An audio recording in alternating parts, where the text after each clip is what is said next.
स्वागत है। आज हमारे सामने है वॉलेस डी वॉटल्स की क्लासिक किताब the science of getting rich का एक दिलचस्प सारांश। और सवाल बड़ा सीधा है, क्या अमीर बनना सिर्फ संयोग या बस कड़ी मेहनत का नतीजा है, या इसके पीछे कोई व्यवस्थित तरीका, कोई विज्ञान है?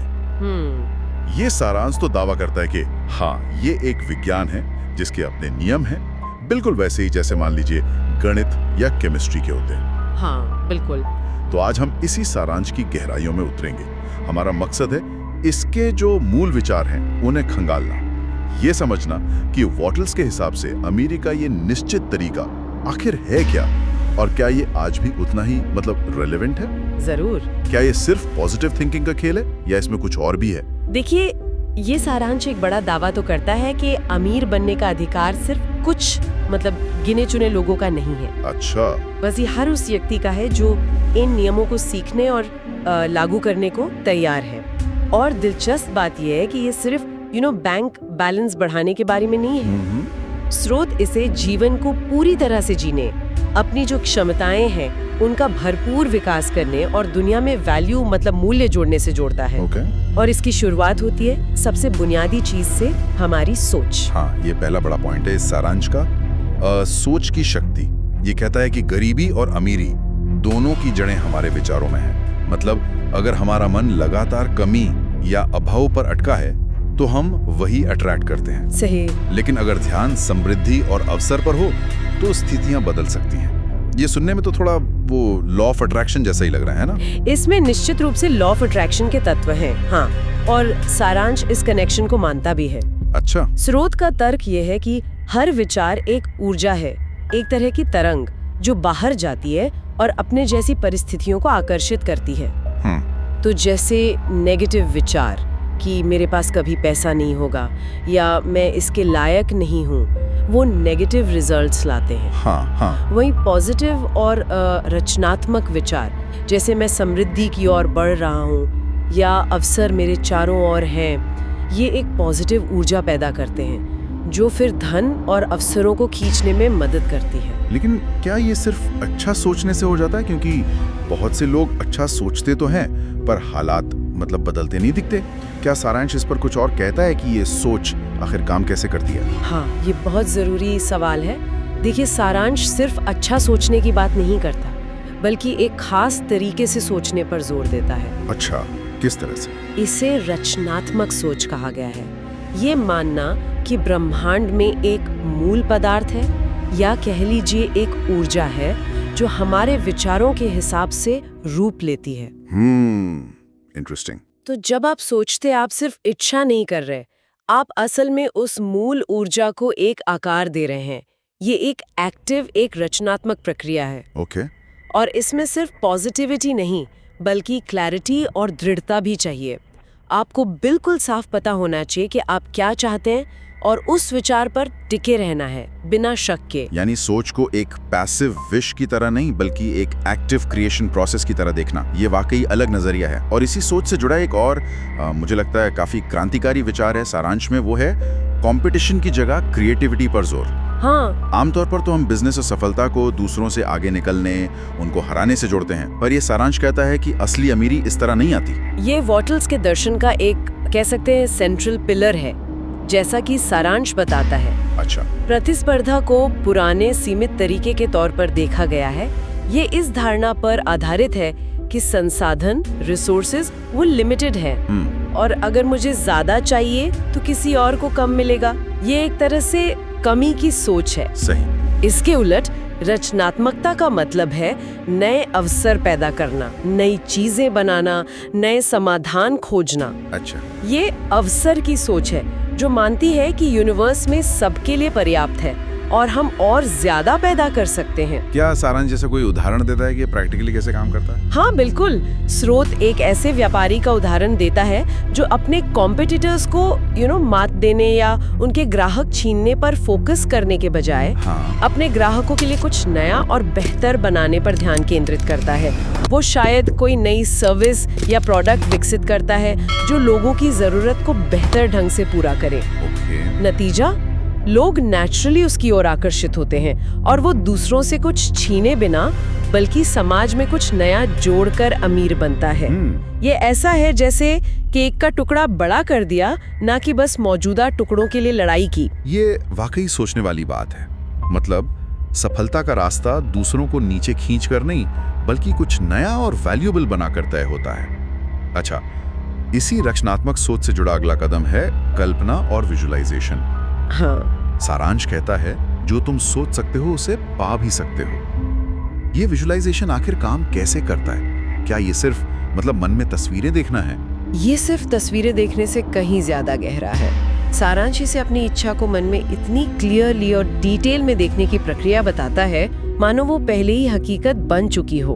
अच्छा, जैसे अगर कोई नई कार चाहता है तो उसे सिर्फ कार की फोटो नहीं देखनी, बल्कि उसे चलाना, उसकी गंध महसूस करना, उसमें बैठने का एहसास, इन सब पर फोकस करना है।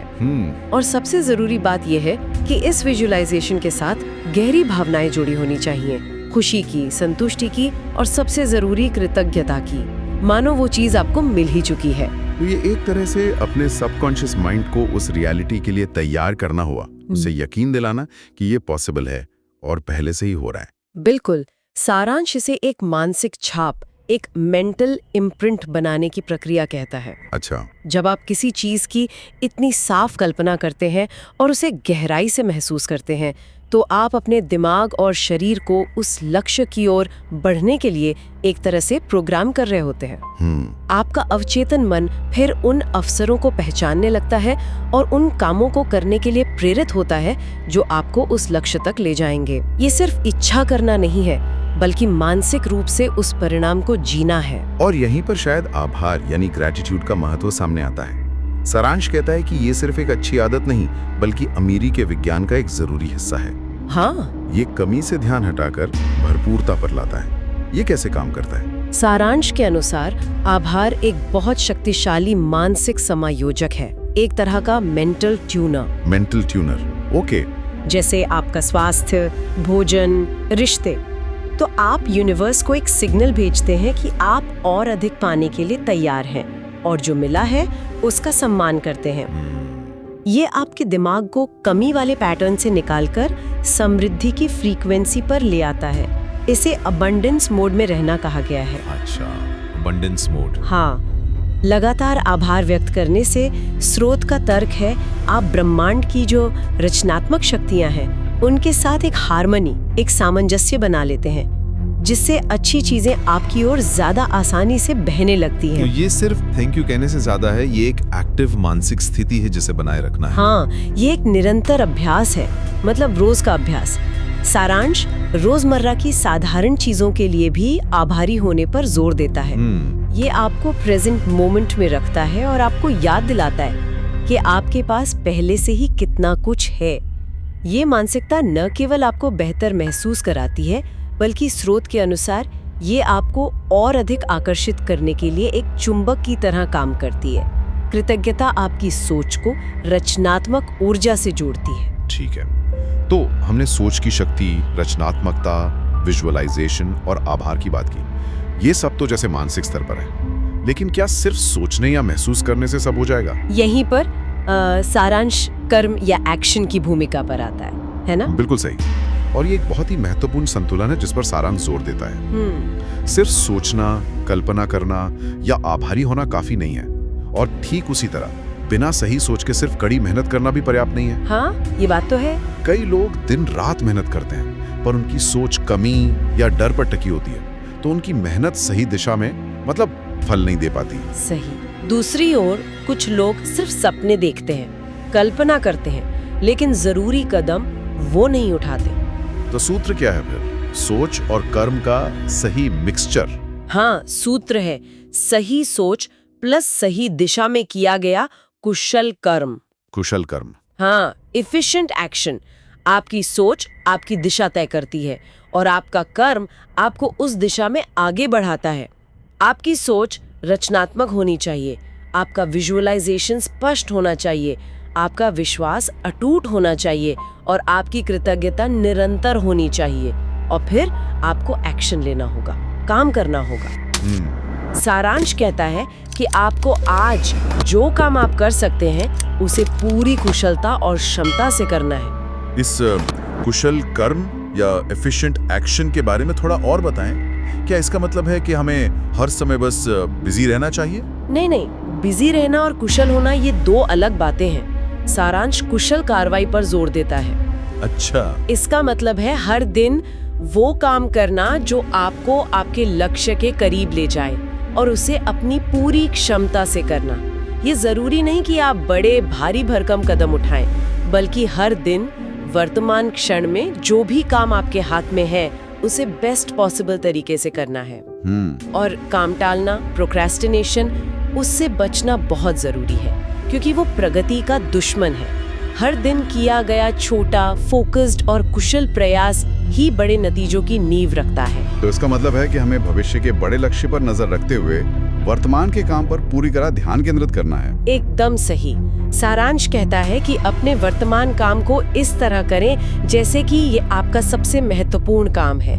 हर लेन देन, हर बातचीत, हर कार्य को पूरी ईमानदारी और उत्कृष्टता के साथ करें। यह रवैया न केवल आपके काम की क्वालिटी को बढ़ाता है, बल्कि ये आपके कॉन्फिडेंस और आपकी पॉजिटिव एनर्जी को भी बढ़ाता है, जो फिर आगे और अवसरों को आकर्षित करता है। लेकिन इस रास्ते पर चलते हुए डर और शक का सामना तो करना ही पड़ता होगा। मतलब असफलता का डर, पैसा खोने का डर, लोग क्या कहेंगे, इन सब का डर। हाँ बिल्कुल। सारांश इनसे निपटने के बारे में क्या कहता है? इन्हें तो अमीरी का दुश्मन बताया गया है। हाँ, डर और शक को प्रगति के सबसे बड़े रुकावटों में से एक माना गया है। सारांश के अनुसार आपको अपने लक्ष्य की प्राप्ति में अटूट विश्वास यानी अनशेकेबल फेथ रखना होगा। ये विश्वास सिर्फ एक इच्छा नहीं, बल्कि एक गहरी आंतरिक निश्चितता होनी चाहिए कि आप जो चाहते हैं वो संभव है और आप उसे प्राप्त कर सकते हैं। पर ये विश्वास कैसे डेवलप किया जाए, खासकर जब बाहरी हालात मुश्किल लग रहे हों या नतीजे तुरंत ना दिख रहे हों? सारांश इसे एक सचेत मानसिक अभ्यास के रूप में बताता है, एक कॉन्शियस मेंटल प्रैक्टिस। ओके। जब भी डर या संदेह का विचार मन में आए तो उसे तुरंत अपने लक्ष्य के स्पष्ट विजुअलाइजेशन और सकारात्मक पुष्टि यानी अफर्मेशन से बदलना होगा। अच्छा। कृतज्ञता का अभ्यास भी यहाँ मदद करता है, क्योंकि वो ध्यान नेगेटिविटी से हटाकर पॉजिटिविटी पर लाता है। ये आसान नहीं है, इसके लिए लगातार मानसिक अनुशासन की जरूरत होती है, लेकिन स्रोत के अनुसार ये सफलता के लिए बिल्कुल जरूरी है। आपको अपने विश्वास को बाहरी परिस्थितियों से ज्यादा मजबूत बनाना होगा। ये मानसिक दृढ़ता की बात हुई। अब एक और महत्वपूर्ण पहलू पर आते हैं जो सारांश में उठाया गया है, वो है दूसरों की मदद करना और मूल्य निर्माण, वैल्यू क्रिएशन। हाँ, ये सिर्फ अपने लिए अमीर बनने के बारे में नहीं है। बिल्कुल नहीं। असल में सारांश ये तर्क देता है कि स्थायी और सच्ची अमीरी दूसरों को वैल्यू देने से ही आती है। अच्छा। जब आप अपनी रचनात्मक ऊर्जा, अपनी प्रतिभा, अपने विचारों का उपयोग दूसरों के जीवन को बेहतर बनाने, उनकी समस्याओं को हल करने या उनकी जरूरतों को पूरा करने के लिए करते हैं, तो आप मूल्य पैदा करते हैं, वैल्यू क्रिएट करते हैं।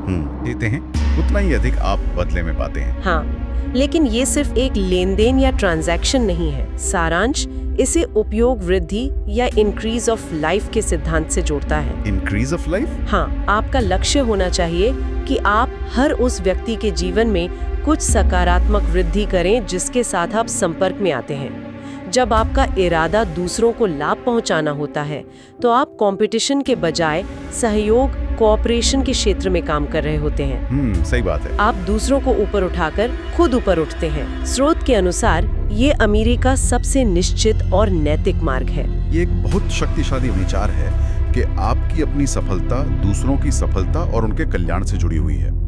तो अगर हम इस पूरे विश्लेषण को समेटें, तो वॉलेस वॉटल्स की the science of getting rich के इस सारांश से मुख्य निष्कर्ष मतलब मेन टेकअवेज क्या निकलते हैं? मुख्य निष्कर्ष देखिए, ये है कि अमीर बनना भाग्य या सिर्फ हालात का मोहताज नहीं है, बल्कि यह कुछ निश्चित मानसिक और व्यवहारिक नियमों का पालन करने का एक विज्ञान है। इसकी शुरुआत आपकी सोच से होती है, एक रचनात्मक, अटूट विश्वास और स्पष्ट दृष्टि। फिर इसमें कृतज्ञता का निरंतर अभ्यास शामिल है। और अंततः ये सब कुशल, केंद्रित और लगातार कार्रवाई में बदलना चाहिए, एक्शन में। राइट। और हाँ, प्रतिस्पर्धा के बजाय रचनात्मकता और दूसरों के जीवन में मूल्य जोड़ने पर ध्यान केंद्रित करना इस प्रक्रिया का एक बहुत जरूरी हिस्सा है। तो संक्षेप में ये सारांश हमें बताता है कि गरीबी या अमीरी हमारी सोच और हमारे कर्मों का ही एक रिफ्लेक्शन है। बिल्कुल। सकारात्मक रचनात्मक सोच, स्पष्ट कल्पना, गहरी कृतज्ञता, अटूट विश्वास और सही दिशा में निरंतर कर्म, ये सब मिलकर उस विज्ञान का निर्माण करते हैं जिससे वॉटल्स के अनुसार कोई भी व्यक्ति अमीर बन सकता है। ये कहीं ना कहीं व्यक्तिगत जिम्मेदारी और मानसिक नजरिए की शक्ति पर एक गहरा जोर देता है। हाँ, ये एक ऐसा फ्रेमवर्क प्रस्तुत करता है जो कहता है कि वित्तीय सफलता सीखी जा सकती है और उसे हासिल करने के जो टूल्स हैं वो हमारे अपने मन और कर्मों में ही है। ये नजरिया काफी एम्पावरिंग हो सकता है। बिल्कुल। और जाते जाते श्रोताओं के लिए एक विचार छोड़ जाते हैं। अगर अमीर बनने का विज्ञान वाकई रचनात्मकता और दूसरों के जीवन में मूल्य जोड़ने पर इतना निर्भर करता है जैसा कि ये सारांश बताता है, तो आज की इस तेजी से बदलती दुनिया में मूल्य बनाने के वो कौन से अनदेखे या कम पहचाने गए अवसर हो सकते हैं जिन पर ध्यान देकर न केवल अपनी बल्कि दूसरों की जिंदगी में भी सकारात्मक बदलाव लाया जा सकता है। सोचिएगा जरूर।